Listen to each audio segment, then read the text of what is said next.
शनिवार व्रत कथा। नमस्कार भाइयों बहनों, जय मां गायत्री। आप सभी का मेरे YouTube चैनल शुभकर माही अष्टो में स्वागत है। आज के इस वीडियो में सुनते हैं शनिवार व्रत कथा। सभी से विनम्र निवेदन है, अगर आप मेरे चैनल पर पहली बार आए हैं तो प्लीज वीडियो को लाइक, चैनल को सब्सक्राइब और वीडियो को ज्यादा से ज्यादा शेयर अवश्य करें, ताकि आपके साथ साथ आपके अपनी भी इस कथा का लाभ ले सकें और शनिदेव की कृपा आपके साथ, आपके घर परिवार पर हमेशा बनी रहे। शनिदेव की विशेष कृपा प्राप्ति के लिए शनिवार के दिन शनिदेव की इस कथा का स्मरण अवश्य करना चाहिए।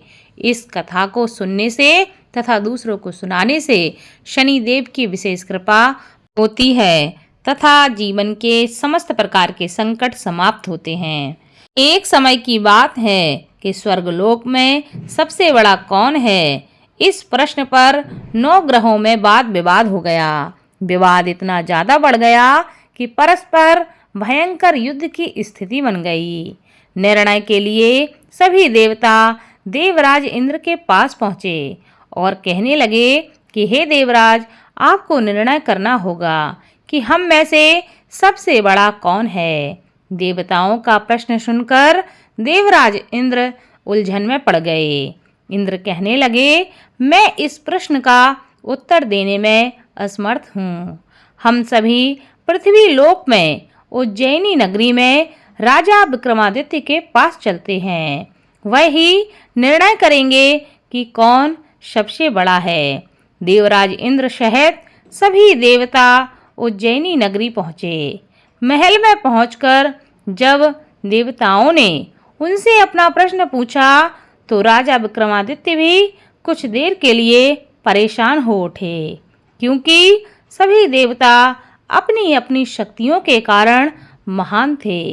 किसी को भी छोटा या बड़ा कह देने से उनके क्रोध के प्रकोप से भयंकर हानि पहुंच सकती थी। अचानक राजा विक्रमादित्य को एक उपाय सूझा और उन्होंने विभिन्न धातुओं स्वर्ण, रजत, कांसा, तांबा, चांदी, सीसा, रांगा, जस्ता, अभ्रक व लोहे के 9 आसन बनवाए। धातुओं के गुणों के अनुसार सभी आसनों को एक दूसरे के पीछे रखवाकर उन्होंने देवताओं को अपने अपने सिंहासन पर बैठने के लिए कहा। देवताओं के बैठने के बाद जब राजा विक्रमादित्य ने कहा, आपका निर्णय तो स्वयं हो गया है। जो सबसे पहले सिंहासन पर विराजमान है वही सबसे बड़ा है। राजा विक्रमादित्य के निर्णय को सुनकर शनिदेव को बड़ा ही क्रोध आया। शनि देवता ने सबसे पीछे आसन पर बैठने के कारण अपने को छोटा जानकर क्रोधित होकर कहा, हे राजन, हे विक्रमादित्य, तुमने मुझे पीछे बैठाकर मेरा अपमान किया है। तुम मेरी शक्तियों से अभी परिचित नहीं हो। मैं तुम्हारा सर्वनाश कर दूंगा। शनिदेव ने कहा, सूर्य एक राशि पर 1 महीने, चंद्रमा 2.25 दिन, मंगल 1.5 महीने, बुध और शुक्र 1 महीने, बृहस्पति 13 महीने रहते हैं, लेकिन मैं किसी राशि पर 7.5 वर्ष तक ही रहता हूँ। बड़े बड़े देवताओं को मैंने अपने प्रकोप से पीड़ित किया है। राम को 7.5 के कारण ही वन में जाकर रहना पड़ा और रावण को 7.5 के कारण ही युद्ध में मृत्यु का शिकार बनना पड़ा। राजा, अब तू भी मेरे प्रकोप से बच नहीं सकेगा। इसके बाद अन्य ग्रहों के देवता तो प्रसन्नता के साथ वहां से लौट गए, परंतु शनिदेव बड़े क्रोध के साथ वहां से विदा हुए। राजा विक्रमादित्य पहले की तरह ही न्याय करते रहे। उनके राज्य में सभी स्त्री पुरुष बहुत आनंद से जीवन यापन कर रहे थे। कुछ दिन ऐसे ही बीत गए। उधर शनि देवता अपने अपमान को अभी भी नहीं भूले थे। विक्रमादित्य से बदला लेने के लिए एक दिन शनिदेव ने घोड़े के व्यापारी का रूप धारण किया और बहुत से घोड़ों के साथ उज्जैनी नगरी पहुंच गए।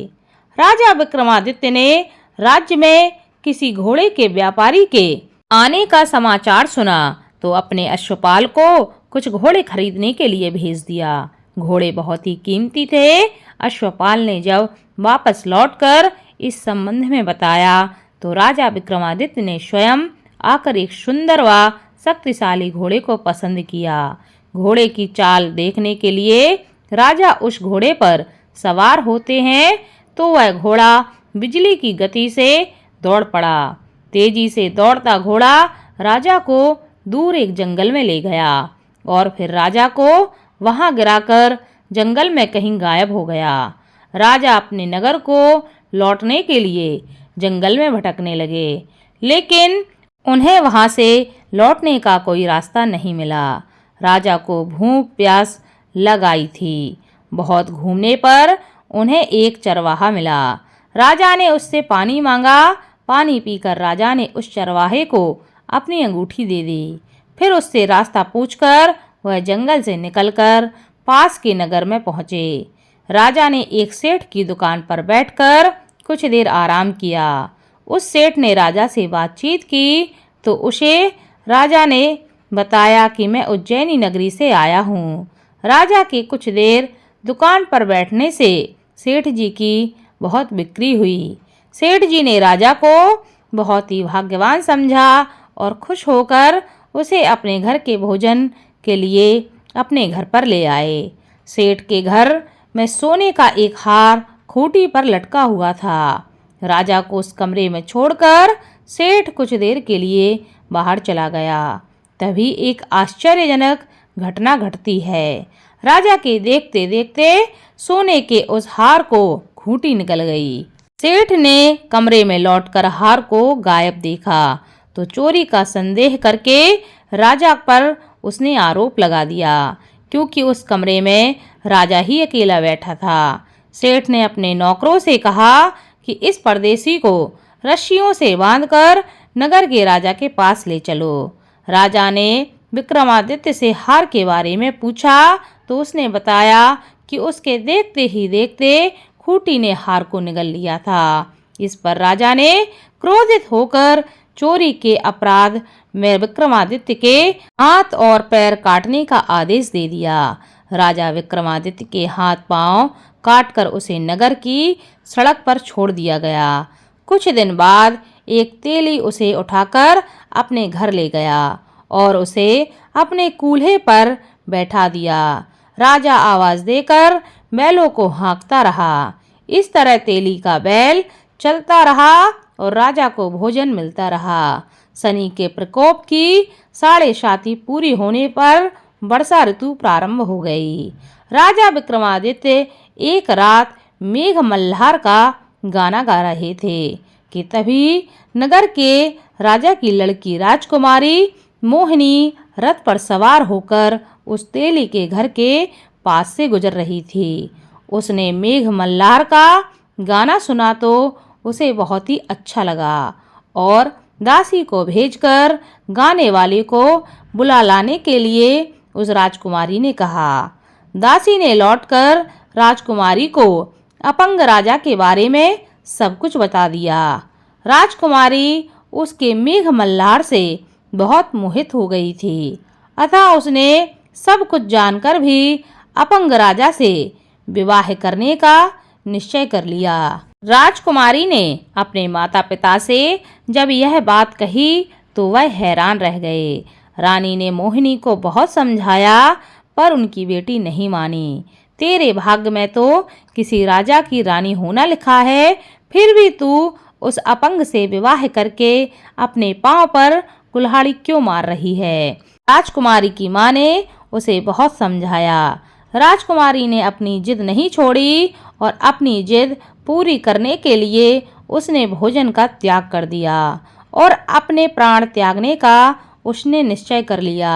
आखिरकार राजा रानी को विवश होकर अपंग विक्रमादित्य से राजकुमारी का विवाह करना पड़ा। विवाह के बाद राजा विक्रमादित्य और राजकुमारी तेली के घर में रहने लगे। उसी रात स्वप्न में शनिदेव ने राजा से कहा, राजा तुमने मेरा प्रकोप देख लिया है, मैंने तुम्हें अपने अपमान का दंड दिया है। राजा ने शनिदेव से क्षमा करने के लिए कहा और प्रार्थना की कि हे शनिदेव, आपने जितना दुख मुझे दिया है अन्य किसी को ना देना। शनिदेव ने कुछ सोचकर कहा, राजा मैं तुम्हारी प्रार्थना स्वीकार करता हूँ। जो कोई स्त्री पुरुष मेरी पूजा करेगा, मेरी कथा का श्रवण करेगा, उस पर मेरा क्रोध कभी नहीं होगा। जो भी शनिवार को व्रत करेगा, मेरी कथा को सुनेगा, दूसरों को सुनाएगा, उस पर मेरी अनुकंपा सदा बनी रहेगी। प्रातःकाल राजा विक्रमादित्य की नींद खुली तो वह देखते हैं कि उनके हाथ पैर वापस आ गए हैं। यह सब देखकर राजा की खुशी का ठिकाना न रहा।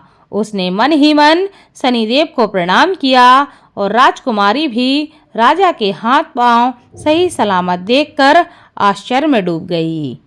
तब राजा विक्रमादित्य ने अपना परिचय देते हुए शनिदेव के प्रकोप की सारी कथा रानी को सुनाई।